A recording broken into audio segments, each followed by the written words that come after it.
Doctor صاحب سب سے پہلے تو ہم گزشتہ کئی برسوں سے ہر بجٹ کو کہتے ہیں کہ یہ I M F dictated budget ہے. ابھی بھی جو خبریں آ رہی ہیں اور حکومت بھی جس طرح ایون ان کے وزراء جس طرح کی باتیں کر رہے ہیں، لگ رہا ہے کہ یہ بھی ایک آئی ایم ایف کی امبریلا کے انڈر بنا ہوا بجٹ ہوگا. آپ آئندہ مالی سال کے بجٹ میں کچھ تھوڑی سی بہتری دیکھ رہے ہیں یا آپ کو لگتا ہے کہ یہ ماضی کے بجٹس کی طرح ہی الفاظ کا گورکھ دھندا ہے، معاملات اسی طریقے سے ہیں جس طرح کے پہلے تھے اور آگے بھی ویسے ہی چلیں گے؟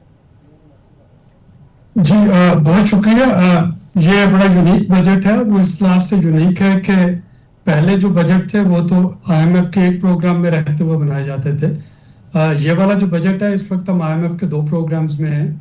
ایک تو ریگولر پروگرام ہے اور ایک کلائمیٹ چینج اور ڈیزاسٹر پریپیئرنیس سے متعلقہ جو پروگرام ہے اس پہ بھی پاکستان نے کمٹمنٹس کی ہیں اور ان کو بھی پاکستان نے اس پہ بھی ڈیلیور کرنا ہے. اب جب آئی ایم ایف پروگرام میں ہوتے ہیں تو ظاہر ہے کہ بیلنس آف پیمنٹ کرائسس ہوتا ہے، ڈالرز کا کرائسس ہوتا ہے، بیرون ملک ادائیگیاں زیادہ کرنا ہوتی ہیں، جو ہمارے پاس ڈالر انفلو ہے وہ کم ہوتا ہے اور روپے پہ پریشر آ رہا ہوتا ہے. تو یہی وجہ ہوتی ہے کہ کوئی ملک آئی ایم ایف کے پاس جاتا ہے اور پاکستان بھی اسی لیے جاتا ہے.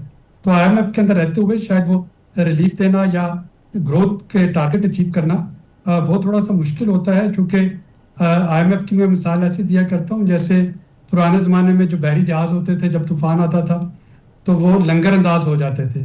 تو لنگر انداز جہاز جو ہے وہ کبھی بھی آگے کا سفر نہیں کرتے تھے. وہ صرف اس مشکل وقت کو نکالنے کے لیے ایک جگہ پر رکتے تھے تاکہ جہاز ڈوب نہ جائے، اور اس کے بعد جب طوفان تھمتا تھا تو پھر وہ اپنا سفر جو ہے وہ آگے شروع کرتے تھے. تو ہمیں یاد رکھنا چاہیے کہ پاکستان 21-22 میں ڈیفالٹ کے دہانے میں تھا اور ڈیفالٹ کے دہانے سے یہاں تک کا جو سفر ہے وہ ماشاءاللہ ابھی تک کا بہت سموتھ اور بہت مثبت اس میں میکرو اکنامک انڈیکیٹرز اس وقت دیکھنے کو مل رہے ہیں. ہم کوئی بھی انڈیکیٹر اٹھا کے دیکھ لیں وہ بہت بہتر ہیں. اور ابھی اس کو مزید چلنا ہوگا 1-2 سال اسی طرح سے دھیرے دھیرے کہ ایک تو میکرو اکنامک اسٹیبلٹی رہے، دوسرا جو ایک اس وقت نئی انٹری پوائنٹس ہیں جس میں کہ آپ کے پاس آرٹیفیشل انٹیلیجنس ہے، جس میں آپ کے پاس جو سروسز بیسڈ گروتھ ہے اس کو آگے بڑھایا جائے. اور ایک جو ایکسٹرنل اس وقت تیل کی قیمتیں ریکارڈ لو پہ ہیں، $65 پر بیرل پہ ہاور کر رہی ہیں پچھلے کئی مہینوں سے، ان کا فائدہ اٹھایا جائے. تو یہ کچھ کنٹرولرز ہیں جن میں کہ یہ بجٹ بنایا جا رہا ہوگا. اس میں بے نظیر انکم سپورٹ. ڈاکٹر صاحب جس طرح آپ نے کہا کہ آپ نے جو مثال دی کہ یہ سہارا جو ہے یہ صرف اس طوفان سے بچنے کے لیے ہے، آپ سمجھتے ہیں کہ وہ طوفان کا وقت گزر گیا ہے اور اب ہمیں جو ہے وہ منزل کی طرف اگلا سفر ہم شروع کر چکے ہیں یا کر سکتے ہیں، یا مزید ابھی جو ہے وہ لنگر انداز ہی رہے گا یہ جہاز؟ میرا خیال ہے کہ ابھی ہم اسٹیبل ہو رہے ہیں اور یہ والا سال جو ہے 25-26 یہ اسی اسٹیبلٹی کو اب سولیڈیفائی کرنے کا سال ہے. ابھی بھی ہمارے ذخائر جو ہیں فارن ایکسچینج ریزروز کے وہ 2 مہینے کی امپورٹس کو بڑی مشکل سے پورا کرتے ہیں. جیسا کہ میں نے کہا کہ اس وقت جو ایک اچھی چیز جو پاکستان کے لیے بہت اچھی جا رہی ہے کہ عالمی منڈی میں تیل کی قیمتیں جو ہیں وہ $65 پر بیرل پہ ہیں. اگر اللہ نہ کرے یہ دوبارہ سے $80 پر بیرل کو کراس کر جاتی ہیں تو پاکستان کے سارے جو اس وقت اسٹیبلٹی ہے دوبارہ سے رسک میں آ جائے گی. لیکن ویسے جو یہ یوکرین اور رشیا وار کے اندر اب جو شدت آئی ہے اس کے بعد تو عالمی مارکیٹ میں تیل کی قیمتوں میں اضافہ ہونا شروع ہو گیا ہے. لیکن اوپیک کنٹریز جو ہیں انہوں نے اندیا دیا ہے کہ وہ ہر مہینے اپنی جو پروڈکشن ہے وہ اس کو بڑھاتے جائیں گے. تو سپلائی جو ہے وہ اگر آ رہی ہوگی مارکیٹ میں تو شاید تیل کی قیمتیں ابھی یہیں پہ اسٹیبل رہیں. اس وقت 2 فیکٹر ہیں جو کہ تیل کی قیمتوں کو ہولڈ کر رہے ہیں. ایک تو اوپیک کنٹریز نے اپنا جو پروڈکشن ہے وہ بڑھا دی ہے، دوسرا پریزیڈنٹ ٹرمپ کے جو ٹیرفس ہیں ان کے گرد جو انسرٹینٹی ہے وہ پلان نہیں کر پا رہے اپنی اکانومیز کو. ان کو نہیں پتا کہ وہ کس ٹیرف رینج میں آئیں گے. تو یہ 2 چیزیں ہیں جو کہ اس وقت پاکستان کی سپورٹ میں بھی اپنے آپ کو مزید سٹیبل کرنا ہوگا تاکہ یہ جو ہر آئے دن ڈیفالٹ کا خطرہ ہے تھوڑا سا اس سے ہم باہر آ جائیں. اچھا ڈاکٹر صاحب، ایک بڑا چیلنج حکومت کے لیے ہمیشہ ٹیکس کلیکشن رہا ہے.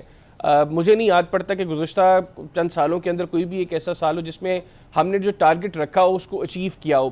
ایک تو یہ بتائیے گا حکومت ہر سال یہ جو ٹارگٹس رکھتی ہے یہ ریئلسٹک گراؤنڈز پر رکھتی ہے یا حکومت جانتی ہے کہ ہم ان کو میٹ نہیں کر سکتے اور صرف آئی ایم ایف جیسے اداروں کو دکھانے کے لیے اس طرح کے ٹارگٹس رکھے جاتے ہیں؟ ابھی بھی میں ایک رپورٹ دیکھ رہا تھا جو ایف بی آر نے ایشو کی ہے 11 ماہ کے اندر ابھی تک کی جو رواں مالی سال ہے اس میں تقریباً 1030 کروڑ کا short fall as of now tax collection میں. تو یہ چیلنج جو ہے کیوں حکومت اس کو جو ہے وہ میٹ نہیں کر پا رہی, کیوں ہم زیادہ لوگوں کو ٹیکس نیٹ میں نہیں لا پا رہے؟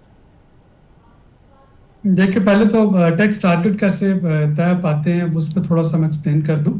جی ہمارے ایکسپینڈیچر جو ہیں وہ کافی حد تک فکس ایکسپینڈیچر ہیں. ہم نے جو ہے وہ سود کی ادائیگی اور قرضے واپس کرنے ہیں, اس پہ کوئی کمپرومائز نہیں ہو سکتا ورنہ ڈیفالٹ ہو جائے گا. ایک جارے ہمسایہ آپ کے مشرقی سرحدوں پہ ہے. ابھی ہم ایک اللہ کا شکر ہے کہ سرخرو ہوئے ہیں میدان جنگ میں, لیکن اس کے لیے اب آپ کو دفاعی اخراجات بڑھانے ہوں گے. 80 ارب ڈالر جو ہے وہ انڈیا کا ڈیفنس بجٹ ہے, جس کے مقابلے میں پاکستان کا ڈیفنس بجٹ صرف 7 ارب ڈالر ہے. تو کہاں پہ 80 ارب ڈالر, کہاں پہ 7 ارب ڈالر. تو اگر انڈیا نے دوبارہ تالہ آزمائی کی کوشش کی, جو کہ پرائم منسٹر ہے ان کے وہ بار بار جو ہے اشتعال انگیز بیانات دیے جا رہے ہیں, تو آپ کو وہاں پہ ڈیفنس بجٹ میں کوئی کمپرومائز نہیں کر سکتے, وہ فکس آپ کا خرچہ ہے. پھر وفاقی حکومت کی تنخواہیں اور جو پینشن ہے وہ ایک فکس ایکسپینس ہے, اس پہ آپ کو خرچہ نہیں کر سکتے. اور اس کے بعد پی ایس جی پی, تو یہ 4 ایکسپینڈیچر ہوتے ہیں. تو ہمیں ایکسپینڈیچرز کا پتہ ہے. جب ایکسپینڈیچر کا پتہ ہے تو اس کے حساب سے آئی ایم ایف کہتا ہے کہ آپ اپنا ریونیو بھی بڑھائیں, اور آئی ایم ایف کے ساتھ ایک طے پا جاتا ہے کہ ہمارا جو خسارہ ہے آمدنی اور اخراجات کا وہ اتنے حد سے زیادہ نہیں ہوگا.